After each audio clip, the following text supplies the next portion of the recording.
முல்லைத்தீவு கேப்பாப்பிலவு மக்களின் நிலவிடுவிப்பு போராட்டம் தீர்வின்றி தொடர்கின்றது. கேப்பாப்பிலவில் அமைந்துள்ள முல்லைத்தீவு ராணுவ தலைமையகத்தை அகற்றி தமது பூர்வீக நிலத்தினை விடுவிக்க கோரி 6வது நாளாகவும் மக்கள் தொடர் போராட்டத்தில் ஈடுபட்டு வருகின்றனர்.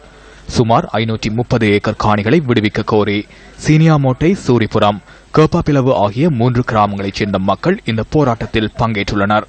இந்த போராட்டத்திற்கு ஆதரவு தெரிவித்து யாழ், கோண்டாவில் இளைஞர்களும் இன்று இணைந்து கொண்டனர்.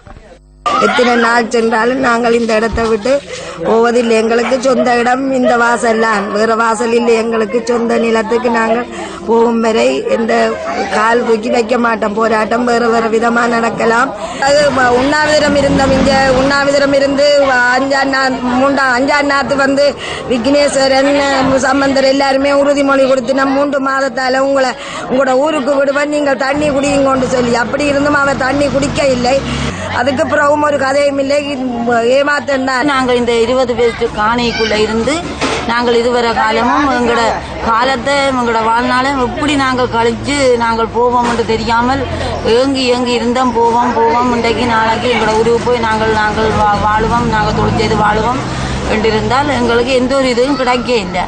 ஏற்கனவே நான் நினைக்கிறேன், ஜனாதிபதி முல்லைத்தீவுக்கு வருவதாக அறிவிக்கப்பட்டதன் பின்பு ஒரு 243 ஏக்கரை விடுவிப்பதாக கூறி அதை ஒரு சம்பிரதாயபூர்வமாக அன்றைய இருந்த இராணுவ அளவதியினால் அரசாங்க அதிபரிடம் கையளிக்கப்பட்டது. ஆனால் அந்த பிரதேசம் எங்கே இருக்கின்றது என்பது எங்களுக்கு யாருக்கும், இங்கே உள்ள மக்களுக்கும் தெரியவில்லை, எங்களுக்கும் தெரியவில்லை.